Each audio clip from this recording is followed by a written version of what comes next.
Halo semuanya, welcome back to my channel. Assalamualaikum teman-teman. Kita ketemu lagi ngebahas tentang tahapan seleksi CPNS. Tidak cukup hanya semenit 2 menit teman-teman.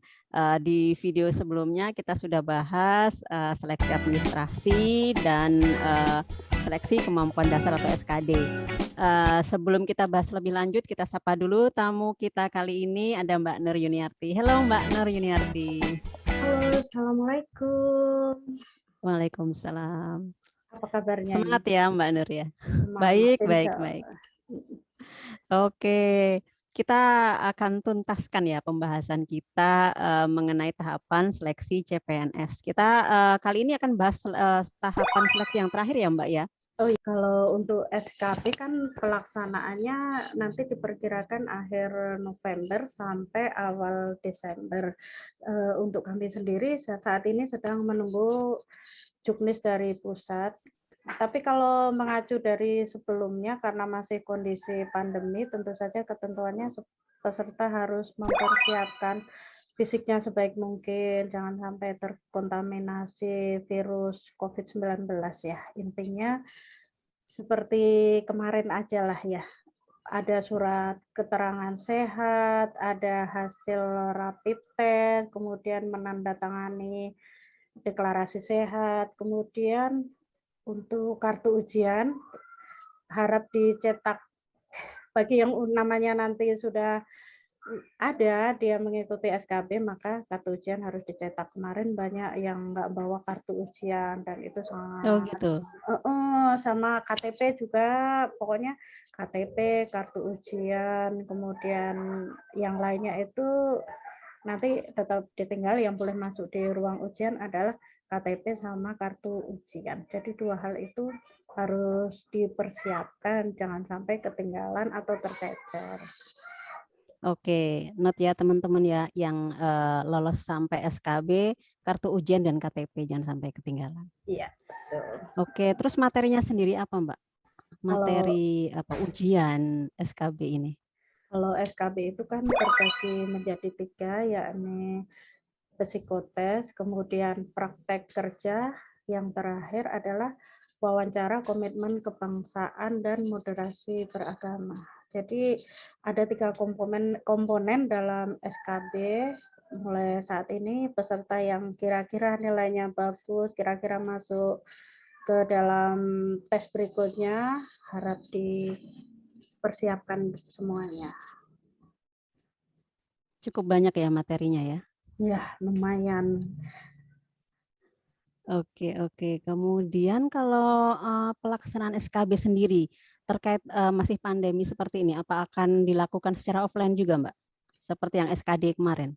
Iya, seperti kemarin rencananya mau online juga pakai Oke. sistem CAT, wawancara juga akan dilaksanakan secara online, tapi lebih pastinya nanti akan diumumkan di website maupun medsos dari lembaga yang tempat melamar kemarin ya.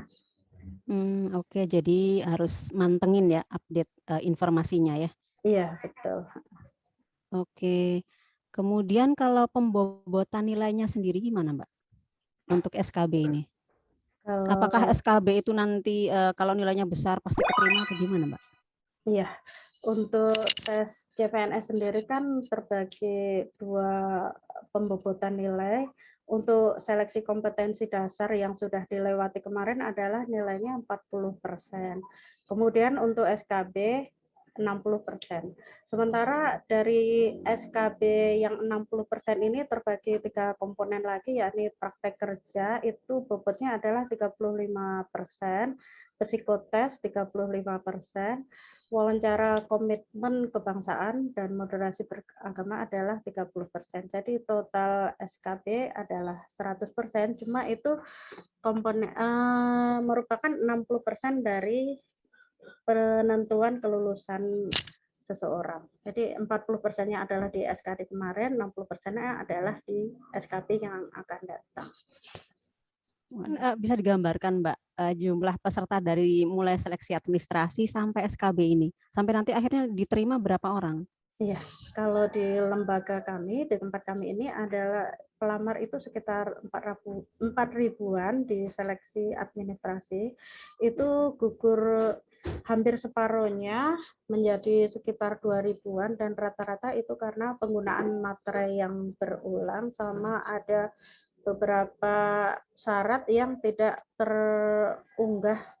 Dan dari 2.000 yang SKD kemarin akan memperebutkan 27 formasi. Berarti ada 84 orang yang berjuang di SKB nanti. Dari 2.000 diambil 84 untuk memperebutkan 27 formasi. Cukup ketat, lumayan. Perlu di-note nih teman-teman. Mungkin kalau apa namanya ya, seleksi apapun itu mungkin perlu diperhatikan ya, jangan sampai nggak lolos seleksi administrasi ya, apalagi kalau hanya karena masalah yang tidak cukup apa krusial ya, maksudnya Iya. hanya masalah sepele gitu, masalah materai seperti itu, jangan sampai membuat kita gagal gitu ya. Iya, betul. Iya ya, memang harus dari awal memperhatikan ketentuannya seperti apa ya. Benar-benar. Kalau dari waktu kelulusan SKD, berapa lama Mbak rentang waktu dari sejak kelulusan SKD sampai ke tanggal pelaksanaan SKB itu sendiri? Ada sekitar sebulan, itu pun terbagi jadi pengumuman, kemudian persiapan, sama pengumuman tempat lokasi tes. Jadi peserta harus terus pantengin Memantau. pengumuman-pengumuman dari tempat dia melamar. Oke oke, jangan sampai kelewat ya, kelewat nanti jadi Iya, gagal ya, rugi fatal dia. akibatnya. Kalau di pelaksanaan dari mulai seleksi administrasi, SKD ataupun mungkin nanti SKB ya, biasanya ada kasus-kasus kecurangan nggak sih Mbak? Atau pernah Kalau menemukan kasus kecurangan di setiap seleksi gitu? Kalau kecurangan mungkin ada aja ya oknum-oknumnya ya, tapi alhamdulillah di instansi kami tidak ditemukan. Mungkin teman-teman juga kalau mengikuti di medsos mungkin ada beberapa di lembaga lain, tapi alhamdulillah tempat kami tidak ada dan di seminimal mungkin tidak terjadi kecurangan biar benar-benar nanti didapatkan ASN yang benar-benar berkualitas. Iya iya betul betul betul. Iya iya iya. Oke oke. Kalau dari Mbak Nur sendiri ada tips nggak supaya bisa lolos SKB nih?